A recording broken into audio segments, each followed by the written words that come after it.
Warning, the Shuckle Up Podcast is a podcast created by two ex-degenerates that think they know sports gambling and spent their younger days breaking bookies and never hedging. We are not experts on anything, and everything we say should be taken with a grain of salt. We do not condone illegal sports gambling, and all gambling should be done responsibly. If you have a gambling problem, call 1-800-GAMBLER. Now enjoy.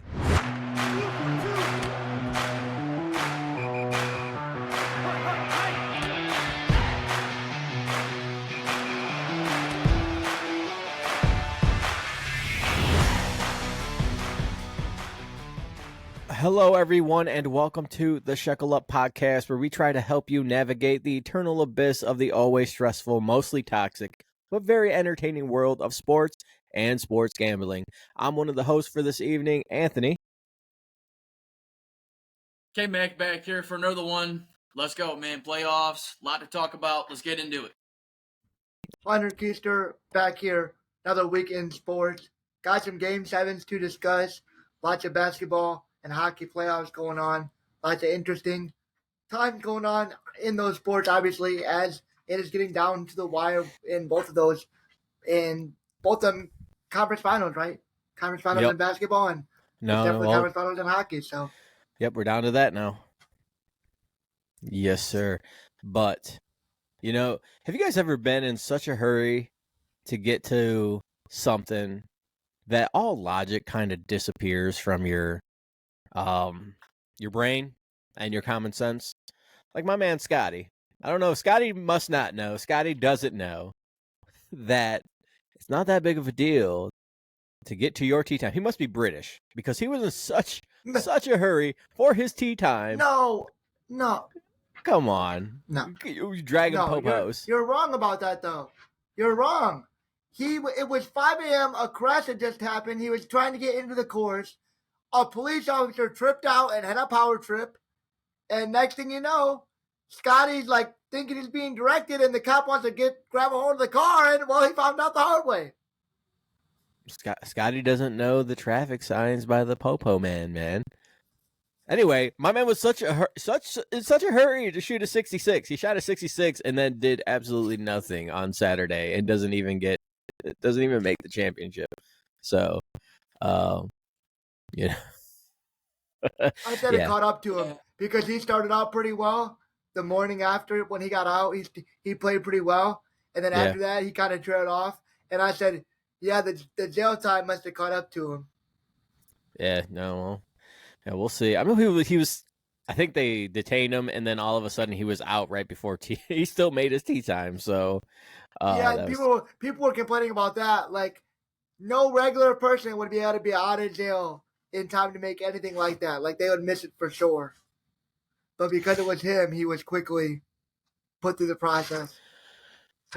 Yeah, well, you know. That's celeb treatment. Yeah.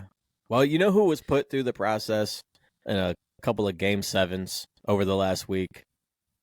Were the Pacers and Knicks and the Timberwolves and the defending NBA champions and MVP. It was a close game. That Timberwolves and Nuggets game was pretty good. 98-90. Hopefully you guys put in that plus 800 that I told you to when it was plus 800. You should have did it. Hopefully you did it. I told you to keep riding it. But yeah, I mean, Pacers win Game 7, 130-109 on the Knicks. I think the Pacers are better than what people were giving them credit for. So, I don't know. Boston is a crazy favorite. We'll talk about them soon. Obviously, they have had a nice coasting, easy ride through the playoffs so far. But I think this is kind of where it gets a little bumpy. It's not going to be an easy ride to the finals. Siakam's been playing well. That whole Pacers team has been playing well. The Knicks just lost it, though, as far as, like, all their starters were probably just tired. We talked about it. They were drinking the Bugs Bunny juice, but eventually they sweat that shit out and couldn't take the pace of the Pacers. What do you think about that game, Kurt? Yeah, this was honestly a very slept-on series, if anyone missed it. Went back and forth. But initially, I kind of was leaning more towards the Pacers just due to the fact that New York had come off of a 7-game series versus the Sixers. And Thibodeau just didn't really he doesn't tap into his bench at all. And so a lot of their starters played 35, 40 minutes a game, and that's just hard to sustain for an entire series, especially with the Pacers being the highest scoring team in the NBA. It was a back and forth series, and eventually the injuries just kind of caught up to New York as the Pacers set a Game 7 record for best field goal percentage, shooting-wise, 69.7.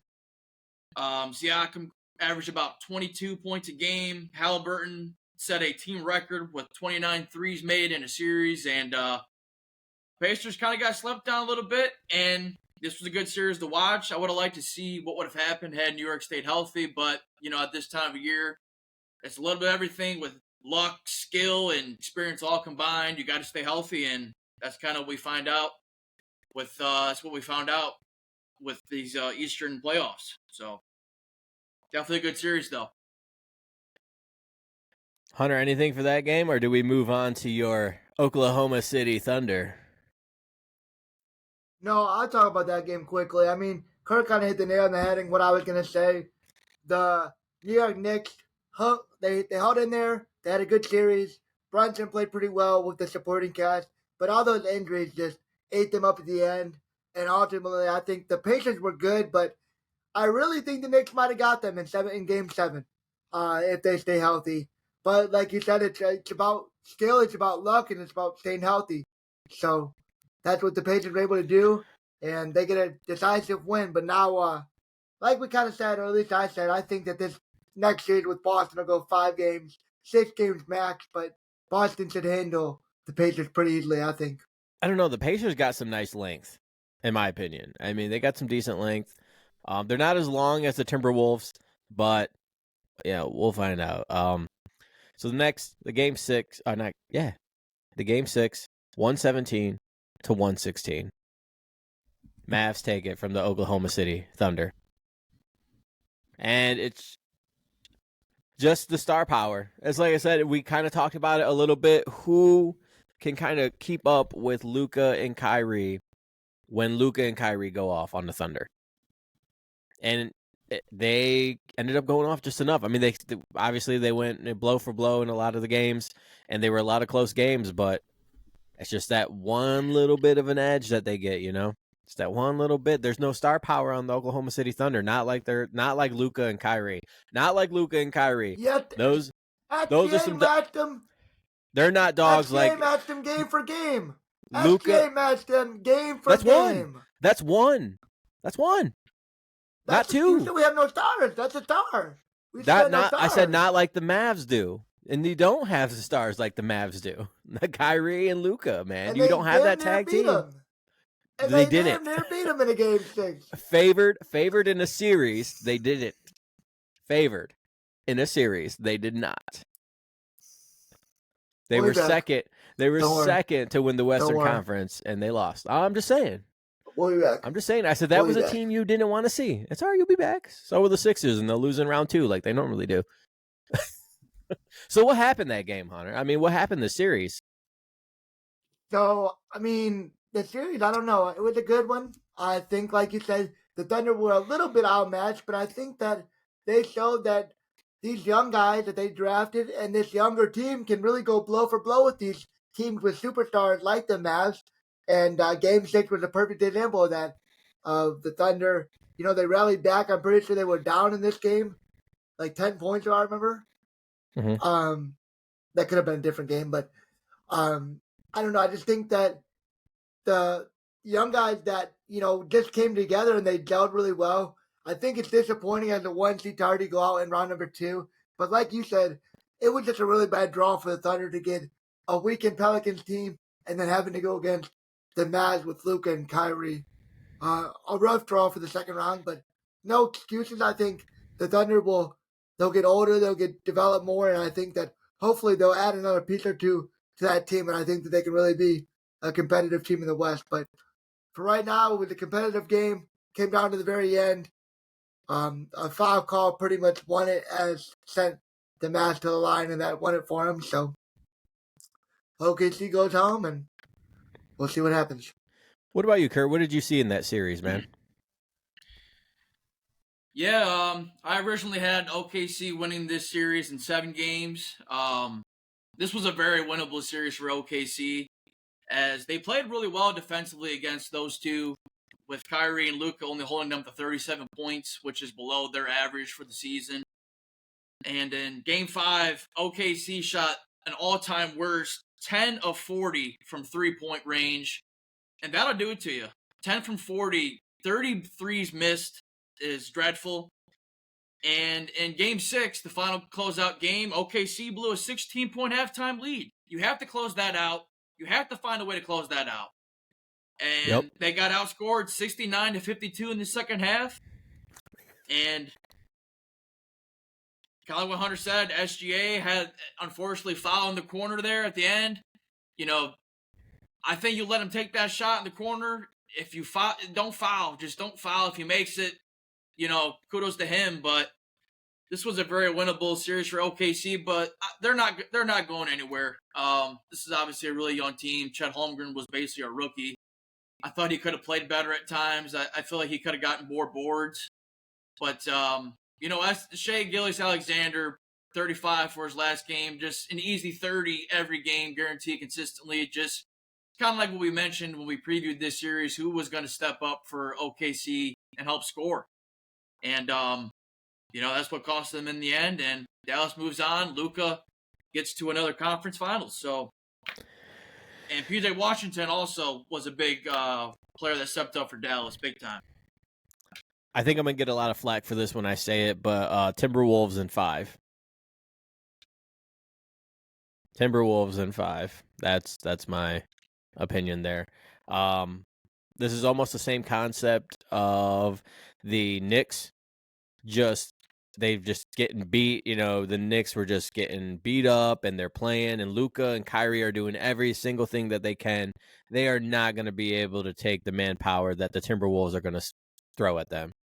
They're going to get theirs. They're going to get theirs to an extent, but the length of the Timberwolves and the dog and Anthony Edwards, I mean, you got Karl Anthony Towns over there, and that dude that won the 6-man award for the Timberwolves, I can't think of his name. Reed. Yeah, Reed. He's been balling out. So, I mean, that's 6 players that they got to deal with, and aside from the Timberwolves only having to deal with 2.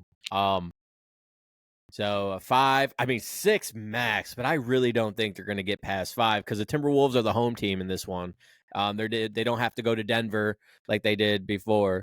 Timberwolves were the 2nd seed this year, so now they, you know, Mavs have to go to Minnesota.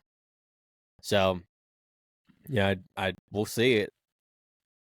Timberwolves took down the champs and the MVP, man. I mean, I know that they were probably tired from last year, but they still took down the Nuggets, and the Nuggets weren't. I mean, we thought that it was going to be a sweep at first, the way that the Timberwolves were looking, and then all of a sudden they come back, and you know, the Nuggets come back, and all of a sudden the Timberwolves are in trouble, and it was a great series. I enjoyed it. I mean, what do you guys think? Hardy, you want to go in first? Because I got a lot to say about this one. Go ahead. Okay. All right, here we go. As being a player kind of guy with the NBA, like, I don't like teams, and there's a story behind that. I'm a big fan of Jokic, so to see how this all went down was weirdly wild the way this series turned. Like, kind of like you mentioned, it was 0-2 to start out. Denver goes ahead and wins 3 straight, and Jokic just kills the Timberwolves. They make adjustments. Jokic shows why he's the MVP. And then we get to Game 7. So it's 3-2. We get to Game 6, actually. My apologies. Game 6, the Timberwolves mop the floor with the Nuggets. I mean, they're up 70-115. They close that game out. The Denver players aren't even in. We get to Game 7. And up to this point in this series, Jamal Murray has not played up to his standard whatsoever. And honestly, in most of this series, he was a complete no-show. And other players stepped up, like Aaron Gordon, a little bit of Michael Porter Jr. But in Game 7, and we watched this game, Hunter, our friend Brandon and I, we watched this game. It was a good game to watch, but lots of turns, twists.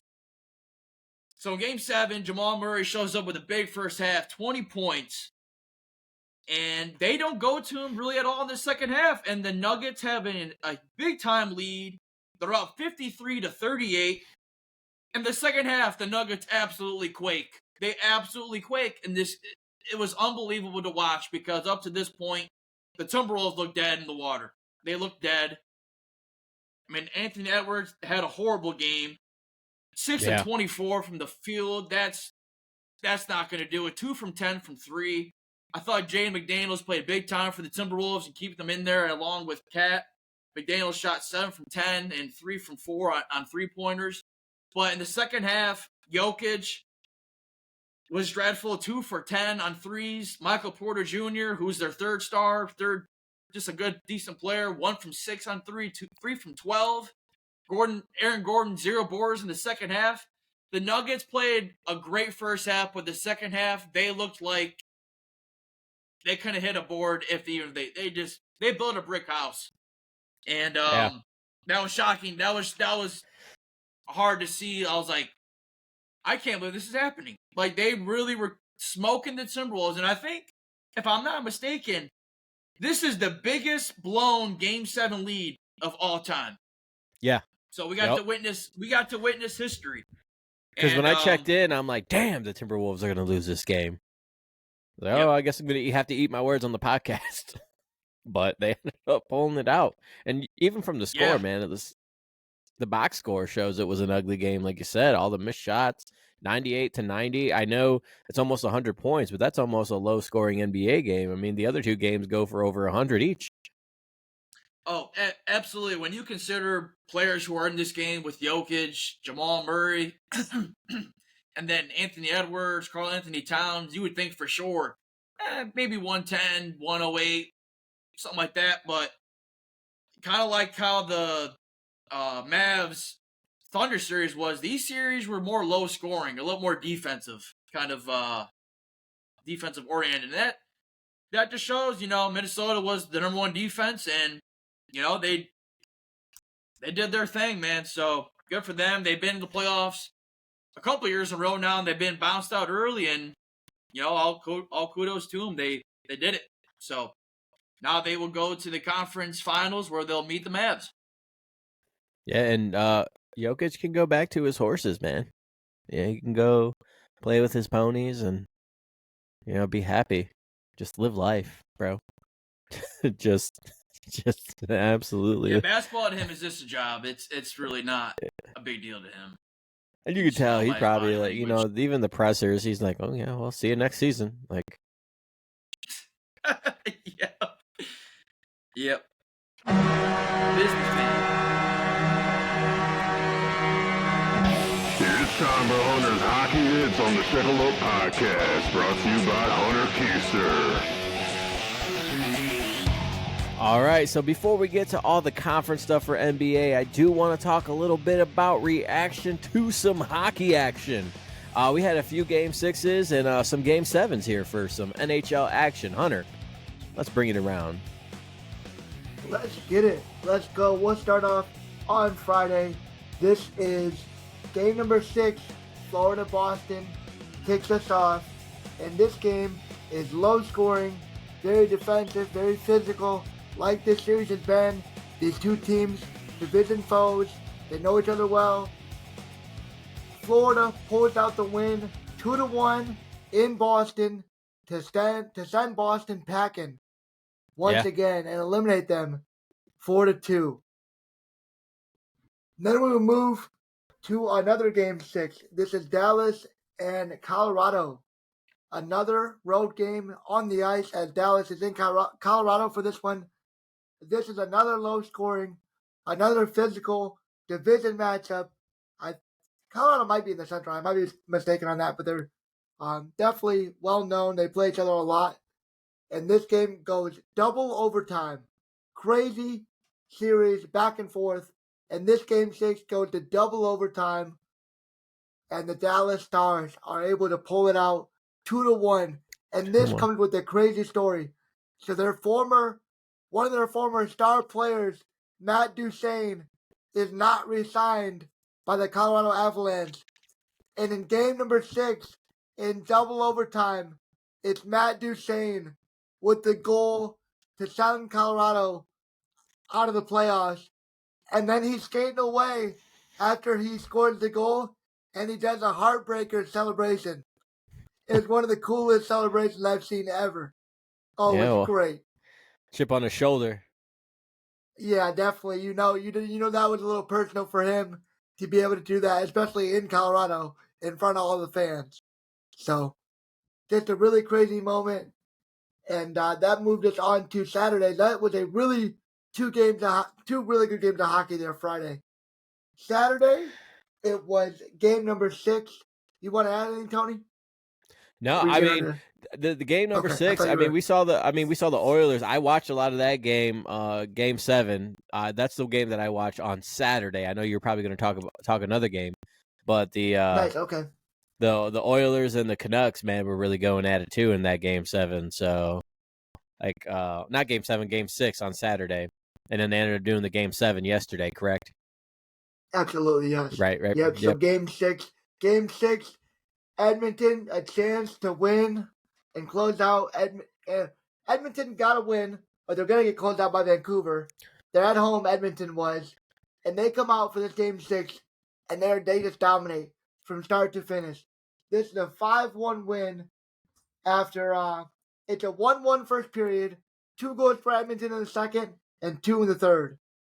So Okay. very good game. Now And I know they you said that 4-7 there's Monday. there's a Canada stigma in the league where like they kind of like bad luck or something like that you were talking about last time. Now that Well, they're the only the only Canadian team keep left, going. right? Right. So if they're the only Canadian team Yeah. left, that means what? That means they're not gonna make this conference finals. They're not gonna make the Stanley Cup, right? Well, the stigmatism is just basically all the Canada teams, for as good as they're supposed to be, they're supposed to dominate hockey. You know, Canada, they love hockey so much. It's been 30 years, and not one of the 4 Canada teams have even came close to a Stanley Cup. And it's crazy because Detroit don't count. Detroit's pretty close. Yep. Detroit's pretty close to Canada. Are you sure that don't count? No, Detroit's still USA. Hey, we here in the US, we need all 50 of them states because that's what we're rooting for. We hate Canada. So it sounds like Canadian teams are pretty much overrated. Like, Oh, absolutely. Especially Edmonton. I'm sure we'll get into a little bit more of that later, but especially Edmonton. Seems like there's a lot of overrated things in hockey, right? Fair. Players. Taking shots. I don't get it. No, I'm setting you up for. I'm trying to set you up for the player that you wanted to ask me about. Oh, McDavid. Yeah. McDavid. See, look at you. Totally. Yes. I gave you a putt hole in one. I lubed it up for you. Yeah. You listen, Tony. You had a perfect pass, one timer, and I just either missed it or he set you up. You passed it back. I had the alley. Hey, that's I had a shot. We had a 3-on-1, and I just passed it backwards. That's what I did right there. Anyway, let's actually score the goal this time. So yes, I do remember exactly what I'm talking about now, which was Connor McDavid after 9 years in the NHL. Obviously, this could change with them staying alive in Game 7, but 9 years in the NHL, no Stanley Cup appearances. Obviously, no Stanley Cups. I mean, for as good as he was supposed to be, this generational guy that they've been so hyped on, especially the people of Canada, obviously. And I just wanted to pose a question. Just think about this. Generational guy, supposed to be a star player. He's definitely the number one of their team. They put a decent team, not the best team, but he doesn't have a terrible team around him. It's definitely good. And year 9, nothing to show for it.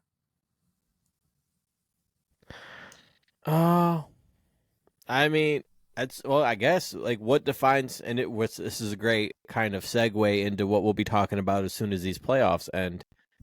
What defines greatness? And what defines you being overrated? Is it championships? Is it skills? It's a great conversation to have, right? And I guess it's a matter of opinion. So if you think stats and the way you play and some people consider even just people being a great leader makes you a great player, along with having the stats. Like the championships are great because let's face it, Nick Foles has a Super Bowl, right? But is he as great as Aaron Rodgers? They both have the same number of Super Bowls and MVPs and Super Bowl MVPs. I'm just saying, like, Yes. people who say yes. The answer to that question is yes. people that say, well, it's championships. Okay, well, then Nick Foles has got to be considered in that great category. He is. Then he's better than Dan Marino. Right. Exactly. Nick Foles is greater than Dan Marino. Yes. Right. Yes, I'm sure when we built our greatest, our quarterback we that we have wanted, Nick Foles in there. nobody had the greatest quarterback of all time in Nick Foles. Right. Nobody used Nick Foles. How dare we? How dare we disrespect the GOAT? So you tell me, Hunter, what would make McDavid a great player to some people, and what would make people think he's overrated? Well, like that's where I kind of have to separate the two that you just said. Because I do think McDavid's a great player, but I just think as the leader, you say a great player makes somebody not overrated, or a great leader makes somebody not overrated. I think that the fact that he's the leader of that team, it's been 9 years, they have at least a good team around him, and he hasn't even been to the Stanley Cup once. And that could just be but it is a team sport, right? So we got to think about it like that. It is a team sport, and hockey's not easy. It's not if the team isn't together, because it's not even about like even basketball is about your starting lineup 90% of the game, 80% of the game. Hockey, it's about more than your starting squad. You got lines. It's line 1, line 2, line 3.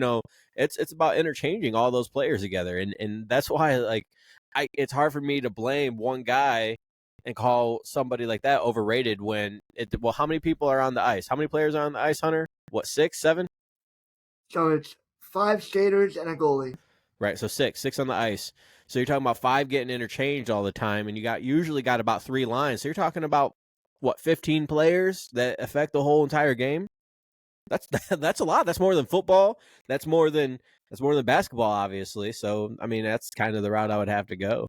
I would say if he's got good stats and he's accomplished in the playoffs, maybe not a Stanley Cup, but maybe he's been to the playoffs an amount of times, I would say they're not overrated.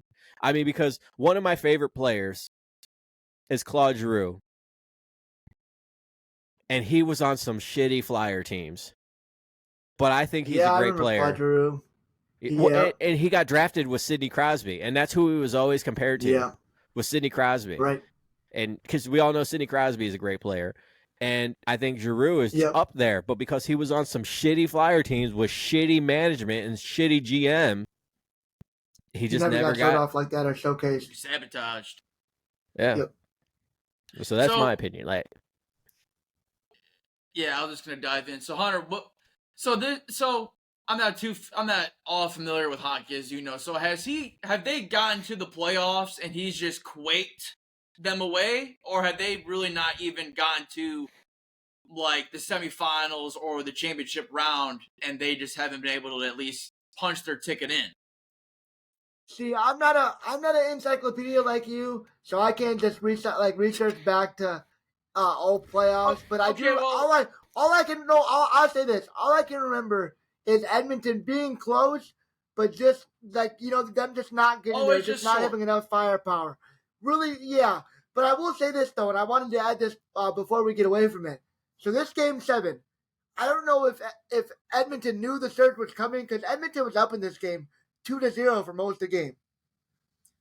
Vancouver makes a surge in the third period to tie it up, to tie it up, and then Edmonton, I believe, won it. But anyways, McDavid, 5 minutes of ice time in 2 periods before the third period. Like, he wasn't even playing in the Game 7, which I thought was absurd. What? He was healthy and all. just not playing around 5 minutes of ice time before the third period. He probably played a lot of the third period, but I just thought that was That's a crucial moment where you can't just have your best player sitting. In a game 7, hearing their star only played 5 minutes up to that point, my jaw dropped. I was like, I gotta mark this down. That was wild. Well, yeah, so she wrote. So what's next on the list for here? We're gonna jump back to NBA real quick because now between the two games, we got all the games out of the way, right? We got all the what happened. Now it's time for conference finals in both sports. This is where the 4 best teams are all going at it in each league. So let's talk about it. We got the Boston Celtics. They are a -1,000 to win the series against the Pacers, who are plus 760. That is the love. Give me the fucking Pacers. At that value, I don't know why Boston is that heavy. That heavy. I will take the Pacers to win that game because that number is going to come down. I'm going to get some cash out money. Even if the Pacers don't win, the value there is great. All right.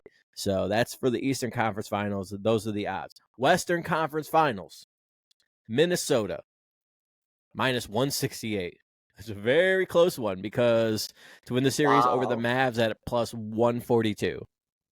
That's close. That's close. So they think that's going to be a closer matchup. I think so, but at the same time, like I just don't know. It's almost how I said like the Thunder and the Mavs. I just don't know how the Thunder was going to keep up with the Mavs. I don't know how the Mavs are going to keep up with the Timberwolves because even the Mavs, I don't think they have the defense. I don't think they have the defense to keep up with the Timberwolves. That's the thing, and the Timberwolves are good on both sides of the ball, offense and defense. So, can the Mavs keep up? Like, I don't know why that series is so close. I would have gave the Timberwolves maybe plus 300 max, but or not plus, but minus 300 max, but -168. What do you guys think? What do you guys think about the series odd for Boston and the Pacers first? I think that's crazy, absurd, way too much value. Like you said, I think sprinkling a little bit on the chance that Indiana, like, cause they're no slouches. Like they got here for a reason. I know that everybody's like the Eastern Conference is weak, and I will scream that from the rooftop, especially being a Thunder fan and liking the West. I will scream that from the rooftop, but I also think that Indiana is still a good basketball team, and I think that's a lot of value. Like you said, especially if they were to steal a game, then you might even get some cash out opportunities. So, Kurt, yeah, I got a little something to say about this one. So with Boston and Indiana, I think the Pacers are getting slept on big time, especially in this series. My prediction is I think this probably goes 6 in favor of Boston 4-2. Boston since 2022 at home have an 18-14 win-loss playoff record. So I know for whatever reason people come into their trap and take over. So I definitely fully expect Indiana to at least steal one game in Boston. So I would definitely look more or less to game 2 in a couple of days if you want to put some money on that. That'll probably be a heavy line in Boston's favor again, as today's line for me I saw was 10.5 favor of Boston. And I think Indiana has a chance to really keep this competitive. I don't think they'll win the series necessarily, but I definitely think there's value in them getting 2 games. I think they'll win, like I said, 1 game at Boston, and I think they'll get a game at home for sure. Indiana scores at a high rate. They play a high pace, no pun intended. But literally, they do. Like, they don't dribble the clock out. They pass the ball around well, and they look for quick, faster shots to get into. Siakam's defense, he's been pretty good in the playoffs when it comes to defense. He's been guarding that. Yeah, he's been guarding the paint pretty well. So. Yeah, him and Miles Turner. Miles Turner's also a pretty good center who can. Oh yeah, Miles Turner. He's a good stretch. He's been shooting 46% from 3-point range, and then you got Halliburton, who at times can be passive, but when he's actually aggressive, he can really score the rock. And then I like T.J. McConnell off the bench. I know Boston's got a deep team too. Drafted by the be, Sixers, let go after 6 or 7 seasons by the Sixers. Yeah, I think he's a low key good piece for them off the bench. Yeah, and he's a he's a good. That's the thing, they didn't need bench pieces, and that was a good thing. He was a good fill in for the point guard and stuff like that. So I like TJ McConnell. But yeah, I mean, when you look at the road for both squads, unfortunately, injuries played a part in that. I mean, Indiana played the Bucks, obviously with Giannis being hurt, and then the last round, the Knicks, just how shit went, and then Boston played Miami without Butler, and then I really would like to see what have happened in that Cleveland series had Mitchell been healthy, because there was a couple games there where if Mitchell was in there, he really could have really gotten Boston nervous, but it is what it is. Injuries are part of the game. But nonetheless, I would have liked to have Boston seen them versus Miami with Butler. Butler wasn't going to have – they wouldn't have that easy of a road if they would have had Butler. No, absolutely not. As Miami has been Boston's kryptonite in recent memory. So yeah, as soon as Butler went down, everybody in Boston was throwing confetti. No doubt. But I think this is I think they'll beat the Pacers in 6. So that's what I got.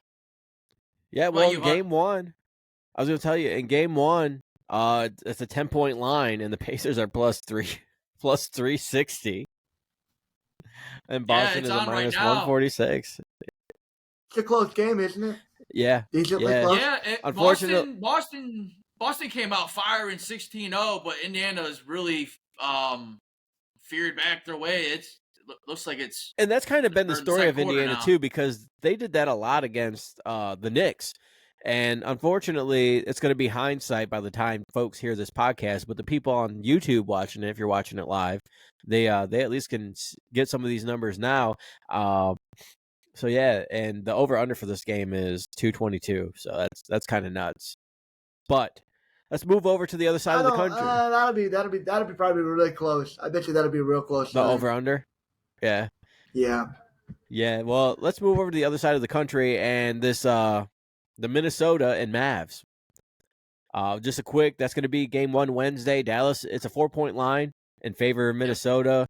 Dallas is a plus 148. Minnesota is a minus 176. I'm going to take Minnesota at home until they show me otherwise. I know that it was kind of funky when they played the Nuggets, but the Nuggets were defending champions with the MVP. I mean, that's the toughest road you're going to kind of go down.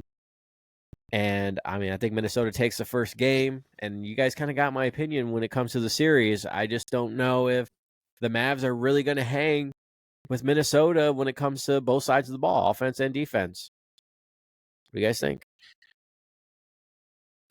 Yeah, this is an interesting series, but I think to me, just like with the Boston and Indiana series, I have the Timberwolves winning in 6. But for the Timberwolves to really compete, they're going to need Kyrie to go vintage Kyrie, in my opinion. 17 points against the for the Mavs, my apologies. For the Mavs to really compete, they're going to need to score more.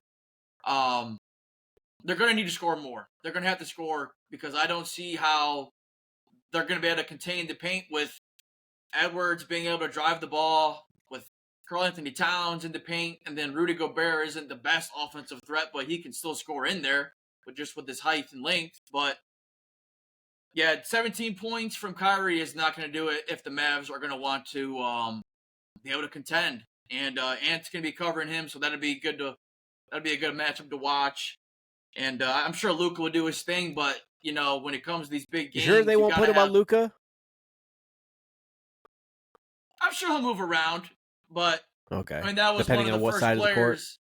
Yeah, I'm sure he'll move around, but that was one of the first players he mentioned after the Nuggets series. But yeah, I have the Timberwolves winning this series. Honestly, my gut feeling was whoever won out of Minnesota and Denver was going to move on to the finals. So I have Minnesota moving on to the finals just as you do. All right. Hunter, are you on the Anthony Edwards bandwagon as I have been all podcast? I know you said you were starting to and that he's really come into his own as one of your favorite players. Yeah, I'm rooting for him. I don't know. I think I'm still undecided. I think that this Dallas Mavericks team is really, really good and primed to make probably a really good run at this thing to beat the Timberwolves. But I like Anthony Edwards a lot, so I'm still torn. I don't know where I'm going to go. I think I'm just going to bet this one game by game because I really can't get a beat on who I like for a series. There's really no value that I like, so I can't really value hunt like I would in this Pacers series right now. But I expect good games, and I'm going to try to get some bets in there and try to make some money on it whenever I can. All right. Just a quick finals to win the finals.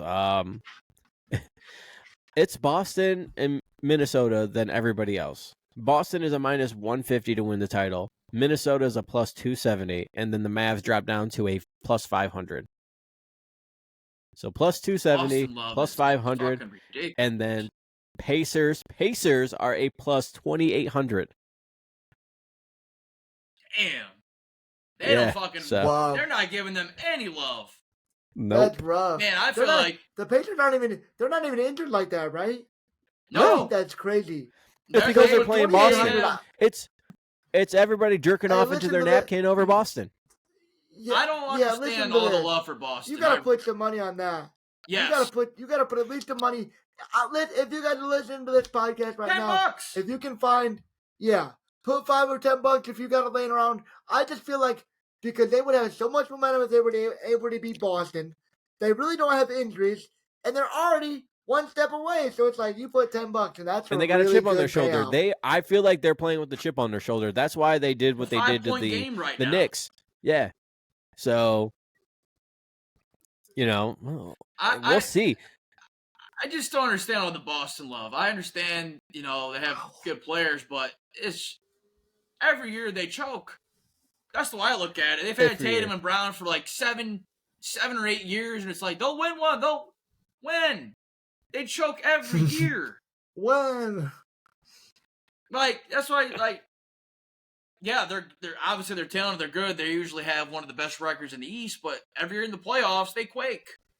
At some point they quake. Whether it's the Warriors or the Bucks or Heat. There we go. Sorry, Kurt.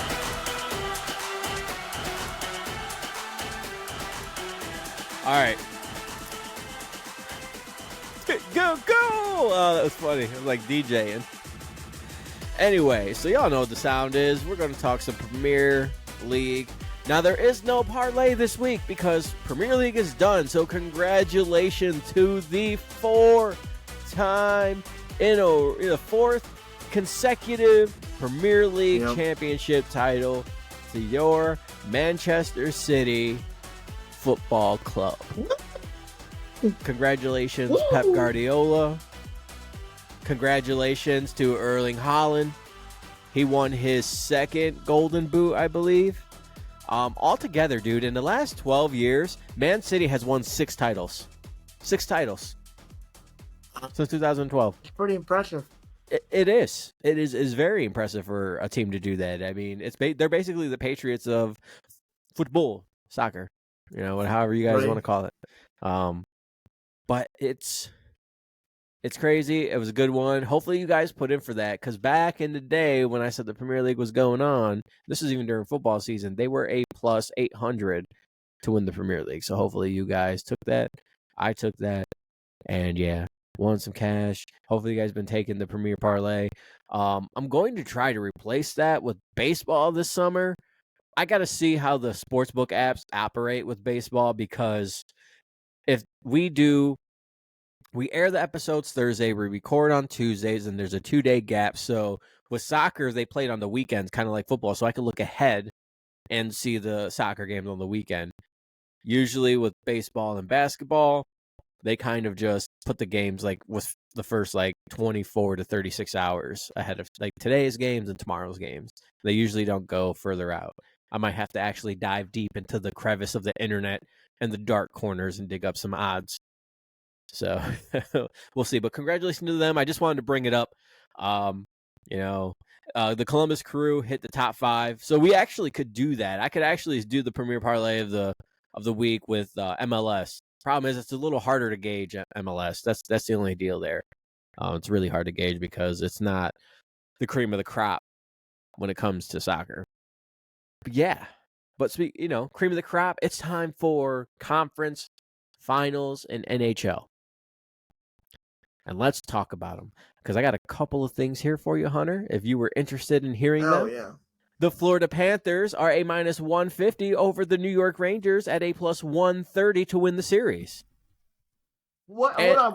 What you said? The Panthers are. The Panthers are favored to win the series, which is crazy. I was going to ask you that. You might have just hold on. You might have just told me some shit, man. I might have to get on the I'm not done. After this. I'm not done with the disrespect to the New York Rangers.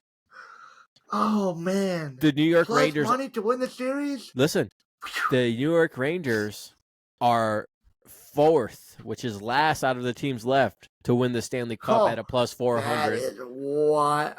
You know what? Florida. But here's the kicker. Damn. Here's the kicker. You know who's first? Florida. Florida at a +215.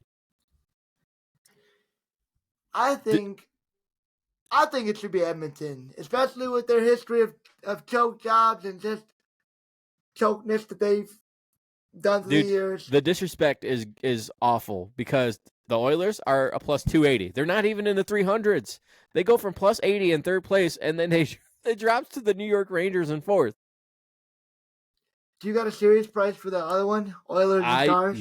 Yes, sir, I do. I got for the Dallas Stars a -125 to win the series over the Oilers, who are at a +105. So, series is a little closer in odds. Ooh, that's close. Okay. So, what do you think about these games? You're the hockey man. I just gave you the odds. Man, yeah, you know what? I really do like New York. They're on a 30-year drought of just pretty much all their sports teams have been bad. But this Rangers team, they were pretty successful. What would that have been? Like late 90s, 80s, 90s. Oh God, I remember don't them being know. really successful. Dude, And, I couldn't even tell you. I couldn't even tell you what team Wayne Gretzky played on, but I know who Wayne Gretzky is and that he was really awesome. He played on a couple of teams, but it was mostly the Oilers. Let's see. Look at that. Um, That's what we're talking about. For this series, I would say for the first one, Florida and New York, I'm definitely putting a little bit of money down on New York Rangers at plus money. I just think New York ending their drought and at least getting to the Cup final makes a lot more sense than Florida repeating. They're a great team. They're physical. I think that'll be a great series. But I would definitely put a little bit of money down at plus money for the Rangers to win that series. All right. There you have it, folks. And what do you about the Stars and Oilers? Who's coming out of that one? For Stars and Oilers, I was listening to it. See, because Edmonton's been they're so consistent in choking, I want to say this is finally the year that they get over the hump and defeat Dallas. But, man, Dallas has just been a really good team. Just solid playing together. That home crowd is one of the best, especially, they're all good, but that Dallas hockey crowd has been pretty crazy. So I think that could lead to some good games as the series does start in Dallas. So they definitely got to get off on the right foot. But at just a coin flip of a price, I really don't got to beat on a series winner for that one yet. I think that'll just be another one that I go game by game. I would say that Dallas is booming right now. And if you're a Cowboys fan, I would trade in my Dak Prescott jersey and go get me a Luka jersey and go get me some Dallas Star sweaters. Okay. They got a sweet two teams. Black Dallas Stars sweater that they can have. They got sweet black Dallas Stars jersey. 2 teams in the conference finals. Dak Prescott jersey in right now. They haven't seen that. They haven't seen conference finals in 30 years for their football team. Yep. You got to get them shots in wherever you can. I'm just saying, it'd probably be better for you guys to just switch sports. It just would be better. Dallas Cowboys are the Canadians of football. All right? When it comes to hockey, if you're comparing the two. Dallas Cowboys are the Canadians of football. Tell me I'm lying. Tell me I'm lying. All right, I got a question for you guys. So, I tried to get you guys to do something in the playoffs last year, September, October. I tried to get you guys to watch baseball. All right. We literally have probably 2, maybe 3 weeks left of other sports other than baseball. Are you going to watch? Are we going to pay attention? Because it has been a nasty year so far. It's been I'm a Phillies fan, and Phillies have been great this year. People want to say it's because they didn't play anybody, but here's the thing: the Phillies have not been good the last 6 years. They've only been good the last 2. So you can't. They were a wild card team last year. They had to beat somebody to actually get into the playoffs. That's they weren't like, it wasn't like they were the top seed and went to the World Series 2 years ago. No, they were a wild card team and had to beat the number 1 seed in the Braves, and they did. Last year, same thing. They were the wild card team and had to beat the number 1 seed in the Braves, and they did. So it's not like people when they go, oh well, the Phillies had an easy schedule. The Phillies aren't like a juggernaut of a team. It's been really crazy. But I got some leaders for you guys. Okay? But before I do that, I want to know, will you watch some baseball this summer?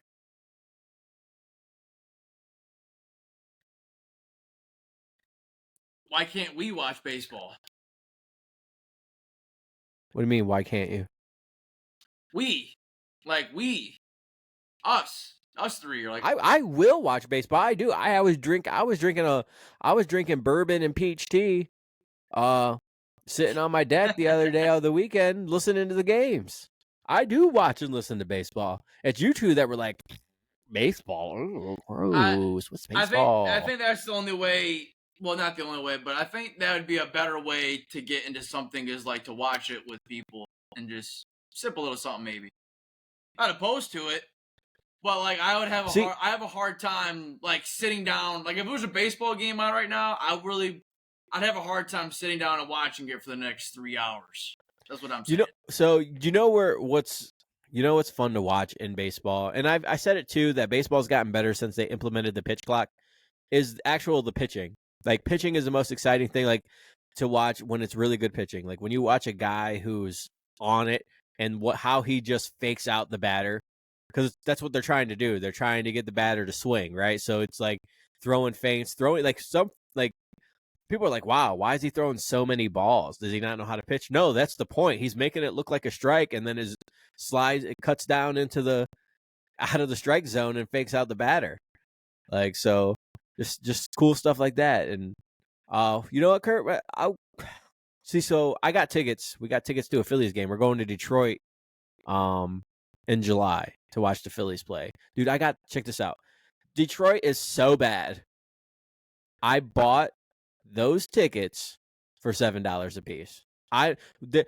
Let me preface this by saying that Mud Hens tickets, like one Mud Hens ticket is $20. I got 2 tickets to go to Detroit to watch the Phillies play for $22 total. That included all the fees. That's unbelievable. Maybe we can talk about making a little road. We can make a little road trip, and I'll go to that game. A professional get on there. sports event for $22, but then the Mud Hens $20. That's crazy. That's in Detroit. Wow. It is crazy, but for the people out there, I'm going to give you guys some cool things here, and maybe Kurt, if you want, you can make a random baseball team pick. If you like, they got a Pittsburgh team, they got the Pittsburgh Pirates. They're just god awful, so I would recommend. They've been terrible for the past 20-some. They're trash. Hey, listen, in 120 years, the Phillies have won 2 titles. Okay, so in 120 years, so. I get you. They actually have the record for most games lost in a season. All right, that's how bad the Phillies are. But as of late, they've been good. So I've been happy in my old age here. But the Yankees are leading the AL East 33-16. All right, and the Orioles are in second at 29-16. The NL East right now, Phillies, best record in baseball right now, 34-14. Braves 27-17, 6 in the NL East there. But the Phillies, I mean, they were the first to 20 wins in the season. They were the first to 30 wins in this season. So they're and I'll get to it here in a bit. And it's not just because they're hitting well and scoring runs. Their pitching has been pretty on point. Ranger Suarez has come into his own. But let's go to the National League Central, and let's the Brewers 27-20, and then the Chicago Cubs 26-20. Like I think the NLC is not good in my opinion, but the NL West is this. Your World Series champions are probably going to come out of the NL this year. I mean, it's going to between the Dodgers and Phillies, unless the Phillies fall off the face of the map. Dodgers are 33-17, and Padres are 25-25. So I mean, it's just the Dodgers and everyone else, and Shohei Ohtani's obviously doing good. Shohei Ohtani is in the top 5 of every major category in offense and batting, which is crazy. He is not too much in pitching, but when it comes to batting, he's up there. And the AL Central, you got Cleveland. Cleveland is doing really well this year. Cleveland's 31-17. All right, but the Royals are right behind them at 30-19. So a few more games to go there, obviously. And the West, it's the Mariners and Rangers. They're both trash. They're like the NL Central. All right. But hear this. Check this out. With his batting, Ohtani's been blowing it up. So in batting average, Shohei Ohtani's at 1 with a .353 batting average. And then Mookie Betts is number 4 on the Dodgers. So the Dodgers offense is pretty nasty. You got Mookie Betts in 4th. Home runs, Ohtani is tied for 4th with 13. Then you got Aaron Judge from the Yankees of 13 and Henderson from the Orioles. He's got 16 runs. So that's pretty good. Ribbies, though. Bryce Harper is in the top 10. And so the Phillies got 2 players when it comes to ribbies. Do you know what ribbies are, Kurt? RBIs? Is that like runs something I don't know. No, I don't. run yeah, so it's weird, but it's like, so if you got 2 people on base, and even if I get out, if I hit a ball and 2 runners are able to go in, or I hit a home run, I get credit for RBIs for them too. So I'm scoring points. It's basically I'm scoring points or runs for my team, right? Because there's 2 people on base. Let's just say 2 people got on base, and I hit a home run, and I bring those 2 in. That gives me 2 RBIs for the season. All right, does that make sense? So it's like an assist. Yeah, in a sense, but you get credit. Like it's a pretty big. It's better than assist. Like they're more important than assist, because that's what when you hear the word cleanup, like you got your obviously your first hitter, and then your second, and then you got your cleanup hitter at 4, because you want your first 3 to get on base, bases loaded, and 4th to hit a home run. So what's your best batter at 4th? You know, to get those ribbies. So there's a strategy involved for the most part. But for ribbies, you got Zuna from Atlanta, who's got 43. Alec Bohm is in 2nd, who plays for the Phillies. He's got 42, but Bryce Harper is in 8th right now with 35. So, I mean, the Phillies got 2 top 10 players there. But Cincinnati, Dela Cruz, we talked a little bit about him last year when you guys first jumped on the podcast. Dela Cruz has 30 steals so far this year. He has stolen 30. Do you know the second place player, how many he has? 18. 12? 18. Oh. 18. And Dela Cruz has 30. So that's the description. I mean, my man is fast. He likes to steal bases, and he blows that shit up. But this is why the Phillies are so good this year, because of their pitching. Their pitching has been pretty fantastic so far. So, like, when it comes to starting pitching and getting the wins and all that, the Phillies have 2 in the top 5 in Ranger Suarez and Aaron Nola. The best ERA in the league right now is Ranger Suarez. He's by far one of the best pitchers. He's their 3rd rotational guy. It goes Zach Wheeler, it goes Aaron Nola, and then it goes Ranger Suarez. That's their top 3 rotation. And then saves, you got Clase. It's Clase from Cleveland. Clase, he has 14 saves, which means, like, it's I'd have to get this terminology for you one day, Kurt, so you kind of get it. But I just told you about Zach Wheeler. He's got the 4th most strikeouts in the league. And then LA, this is where the Dodgers actually are pretty good in pitching. Their strikeouts, they got the most strikeouts in the league. His name is Gleason or something like that. And then Zach Wheeler also is 5th in the league with quality starts. So the Phillies got, in almost every category, 1 or if not 2 players top 5 in pitching categories. So that's the reason why they've been doing so well this year, on top of, having a decent offense, stuff like that. So we'll have to get you sitting down and watching a game. I like watching baseball live. I will watch it on TV from time to time, but it is a really good time. So I want you guys to try to watch some baseball so we can talk some ball in the off season, because I think that's what mainly we're going to get down to at the end of July a little bit, after we get done with our big show, our 3-part series that we're going to do. That's going to be fun. It's a little teaser for the folks, the 3-part series. Most certainly. Hunter, you watching? You going to watch? You said do what? You going to watch some baseball? Yeah, you going to watch? Oh, yeah. I'm going to try. I like the Tigers, and like you said with pitching, I like good pitching. Good pitching can be fun to watch.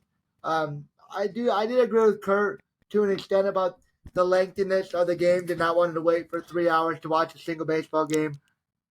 But with the pitch clock and everything kind of speeding things up like that, I think it's a little more easy to stomach a baseball game these days, especially if you're just watching it at home. You watch a 3-hour football game. When there is good. But I mean, for a casual fan, I feel like, you know what I mean? Like, I know. I get it. It's hard for them to stomach that. But I think that, good pitching matchups I'm going to try to watch with the Tigers, because I also like the pitching, but we'll see. Gotcha. So basically, Hunter can't stomach baseball. Hunter can't stomach the Tigers. But if you could stomach this episode and enjoyed it of the Shuckle Up podcast, please go like, subscribe to our podcast on all the podcast platforms. Also, please share all of our content on our social media. You can find that at Shuckle Up Podcast on all the social media platforms. And go head over to Apple Podcasts and leave us a review. It helps others find the podcast. And of course, we enjoy reading them as well. If you have any cares, questions, or concerns, please email us at shucklepodcast@gmail.com. You can find Kurt and Hunter on everything at Made on Ridgeway Sports Podcast across all social media platforms and podcast platforms. Go over to Twitter and follow myself at AnnieUpAnthony. Go follow Hunter at Hunter_Keister4 and follow KMac at K_Mac7. Thank you for listening, everyone. And remember, do not bet your mortgage.